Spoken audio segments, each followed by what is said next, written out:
नमस्कार, मैं सूर्यकांत तिवारी एक व्यवसायी हूं तथा पिछले 20 वर्षों से कोल के साथ विभिन्न प्रकार के व्यवसाय करता आ रहा हूं। सामाजिक क्षेत्र से जुड़ा हुआ व्यक्ति हूं और अपने सामाजिक उत्तरदायित्व का निर्वहन करते हुए व्यवसाय करता आ रहा हूं।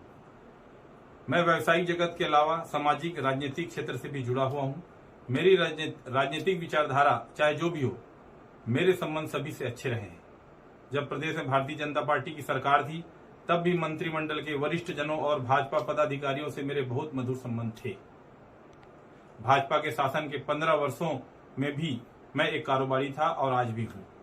हाल ही में 30 जून 2022 को हमारे यहां आयकर विभाग द्वारा सर्च और सर्वे ऑपरेशन किया गया, जिसे आमतौर पर मीडिया में IT रेड के नाम से पुकारा जाता है। आयकर विभाग की टीम हमारे यहां से अपना सर्च एवं सर्वे ऑपरेशन संपन्न करके चली गई। मुझे यह मीडिया के माध्यम से पता चला है कि पूर्व मुख्यमंत्री आदरणीय डॉक्टर रमन सिंह जी ने मेरे घर हुए आयकर रेड के आधार पर मुझे गिरफ्तार किए जाने की मांग की है। मुझे इस बात का बेहद दुख है कि किसी सक्षम पदाधिकारी द्वारा मुझे अपराधी घोषित किए जाने से पहले ही डॉक्टर रमन सिंह ने स्वयं जज बनकर बिना किसी सुनवाई के अपना फैसला सुना दिया और मुझे गिरफ्तार किए जाने की मांग कर दी। डॉक्टर रमन सिंह एक वरिष्ठ राजनेता है। 15 वर्षों तक प्रदेश के मुख्यमंत्री और उससे पूरे 2 साल तक केंद्रीय राज्य मंत्री रहे हैं। मुझे लगता है उन्हें यह अच्छी तरह से मालूम होगा कि आयकर की कार्रवाई होने मात्र से व्यक्ति अपराधी सिद्ध नहीं हो जाता। आज मेरे जो भी व्यावसायिक प्रतिष्ठान हैं और वे कोई आज से नहीं चल रहे हैं। मैं 2002 से कोल व्यवसाय में काम कर रहा हूं और ये बात डॉक्टर रमन सिंह जी एवं सभी लोग अच्छे से जानते हैं।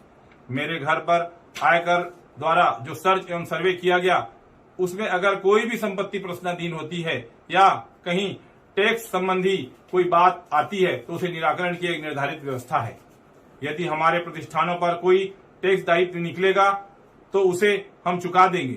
हम व्यापारी हैं, कोई अपराधी नहीं है। डॉक्टर रमन सिंह जी, फिर भी यदि आप मुझे अपराधी घोषित करके जेल में डलवाना चाहते हैं तो मुझे स्वीकार है, लेकिन जेल के जिस सेल में मैं रहूंगा उसके ठीक बाजू वाले सेल में आपको भी रहना होगा, क्योंकि आपका कार्यकाल भी कोई बेदाग नहीं रहा है।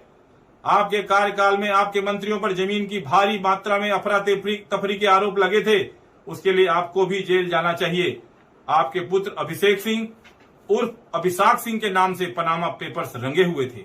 टैक्स हेवन देशों में बैंक खाते खोलकर अपनी काली कमाई छिपाने के आरोप लगे थे। आपकी जिम्मेदारी भी आपको स्वीकार करके जेल जाना चाहिए। आपके कार्यकाल में हजारों करोड़ रुपए का नागरिक आपूर्ति निगम घोटाला हुआ था। आपकी ही जांच एजेंसी EOW ने जो डायरी जब्त की थी उसमें स्पष्ट उल्लेख था कि किसी भी सीएम मैडम सीएम को पैसे दिए जाते थे। उसके लिए आपको नैतिकता के आधार पर जेल चले जाना चाहिए। प्रदेश के बच्चे में चर्चा थी कि सीएम हाउस में बैठे आपके कुछ स्वजन प्रदेश में तबादला उद्योग चला रहे हैं और इतनी कमाई कर रहे थे कि घर पर आपको नोट गिनने की मशीन लगानी पड़ी थी। आपने अपने दामाद डॉक्टर पुनीत गुप्ता को दहेज में DK हॉस्पिटल दिया था, जिसने वहां मनमानी की भारी भ्रष्टाचार के आरोप पर घिर गए थे। आपकी विभागीय मंत्री भी जिसके सामने नहीं चलती थी। ऐसे दामाद को फ्री हैंड देकर जनता के पैसों की लूट का अवसर आपने उसे दिया। उसके लिए आपको जेल जाना चाहिए। आप, आपके बेटे, आपकी धर्मपत्नी, आपके कुनबे के लोग, आपके मंत्रिमंडल के लोग, पार्टी के पदाधिकारी चिट फंड कंपनियों के ब्रांड एम्बेसडर बने हुए थे। उनके कार्यक्रम में जाते थे। आपकी सह पर चिट फंड कंपनियां प्रदेश के भोले भाले लोगों को हजारों करोड़ रुपए लूट कर भाग गई और बेचारे एजेंटों को आपने अपराधी बनाकर जेल में डाल दिया। इसके लिए भी आपको जेल जाना चाहिए। आपकी सरकार की घनघोर लापरवाही, अव्यवस्था और कांग्रेस मुक्त भारत के लक्ष्य के चलते 2013 में जीरम घाटी कांड में हमारे नेता, सुरक्षा बलों के जवान मारे गए। उसके खून का दाग आपके दामन पर है डॉक्टर रमन सिंह जी। आपको उसके लिए भी जेल जाना चाहिए। आपके शासनकाल में आपकी सरकारी मशीनरी ने कई माओं के गर्भाशय निकाले। मोतियाबंद के ऑपरेशन के नाम पर कई लोगों को अंधा बना दिया गया। झलियामारी जैसे कांडों में बच्चियों का यौन शोषण किया गया। उसके लिए भी आपको जेल जाना चाहिए। डॉक्टर रमन सिंह जी, आपको अच्छी तरह से याद होगा कि उनके शासन काल में उनके करीबी व्यवसायियों पर भी आयकर के छापे की कार्रवाई हुई थी। उस हिसाब से उनके शासन काल में जितने भी आयकर छापे छत्तीसगढ़ में पड़े, उन सभी को जेल भेजा जाना चाहिए था। मैं मीडिया के माध्यम से डॉक्टर रमन सिंह जी से पूछना चाहता हूं कि जब आप प्रदेश में 15 साल तक सत्ता में थे, मैं उस समय भी व्यवसाय कर रहा था। आपसे, आपके मंत्रिमंडल के लोगों से, पार्टी के नेताओं से मेरे उस समय भी संबंध मधुर थे? क्या आपने या आपके किसी मंत्री ने मेरी उस समय कोई भी अनुचित मदद की थी? मेरे सभी से मधुर संबंध रहे हैं। न तो मैंने कभी उस समय किसी की सहायता ली और न आज किसी की सहायता ले रहा हूं। मैं एक स्वाभिमानी छत्तीसगढ़िया आदमी हूं। छत्तीसगढ़ की मिट्टी में मैंने जन्म लिया, मेहनत की रोटी कमाता हूं और सभी को अपना समझता हूं। मुझे यह बात समझ नहीं आ रही है, डॉक्टर रमन सिंह आयकर विभाग की इस कार्रवाई को क्यों राजनीतिक रंग देना चाहते हैं। मैं आपको बताता हूं डॉक्टर रमन सिंह जी क्यों इसे राजनीतिक रंग दे रहे हैं। 30 जून को आयकर विभाग ने हमारे यहां छापा मारा। आयकर की छापामार टीम ने हमारे यहां घर पर छापा बोला, हमारे घर के लोगों को भयभीत किया। आयकर की टीम को अधिकार नहीं होता कि वो सर्च एवं सर्वे की कार्रवाई के दौरान किसी से मारपीट करे, लेकिन मुझे आयकर टीम द्वारा मारपीट की गई। 3 दिन तक मुझे सोने नहीं दिया गया। मुझे बहुत प्रकार से मेंटली और फिजिकली टॉर्चर किया गया। आयकर टीम के अफसरों ने मुझ पर दबाव बनाया कि मैं किसी प्रकार से अपने व्यवसाय में मुख्यमंत्री सचिवालय की उप सचिव श्रीमती सौम्या चौरसिया का नाम जोड़ दूं, बयान दे दूं उनके खिलाफ। परंतु जब मेरे किसी भी व्यवसाय से उप सचिव सौम्या चौरसिया जी का कोई संबंध ही नहीं, तो मैं ऐसा झूठा बयान कैसे देता। श्रीमती सौम्या चौरसिया से मेरे पारिवारिक संबंध है। उनके घर के सभी लोग मुझे जानते पहचानते हैं। उनसे मेरी बीच बीच में टेलीफोनिक बात भी होती है। मैं जब कभी जनता के काम करवाने के लिए मुख्यमंत्री कार्यालय जाता हूं तो कई बार मेरी उनसे भेंट और मुलाकात होती है।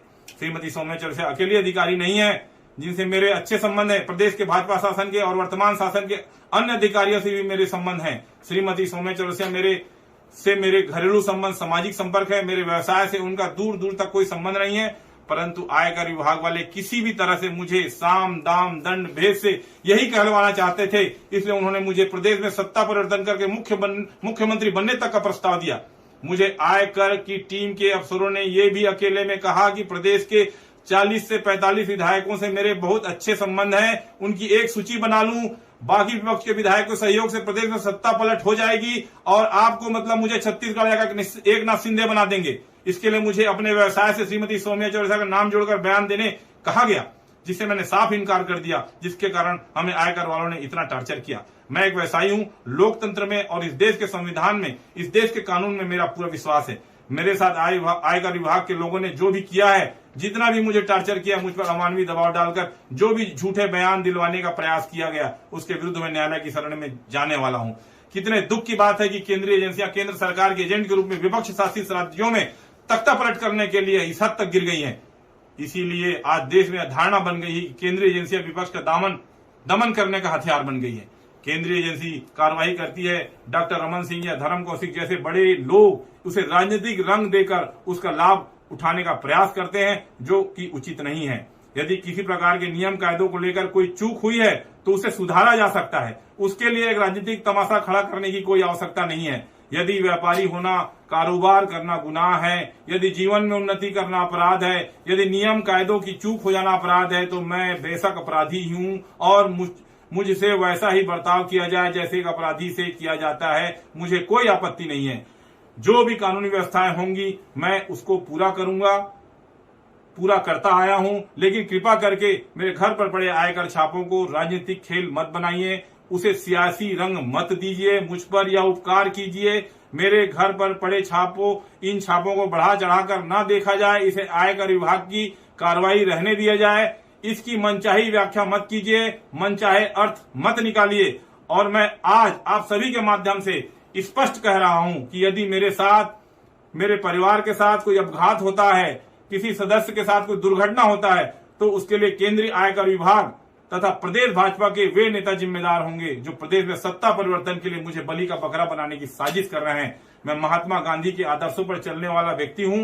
मैं अन्याय के खिलाफ आखिरी सांस तक लड़ूंगा। मैं झूठ के खिलाफ अपने आखिरी दम तक संघर्ष करता रहूंगा। धन्यवाद। जय हिंद, जय छत्तीसगढ़, जय भारत।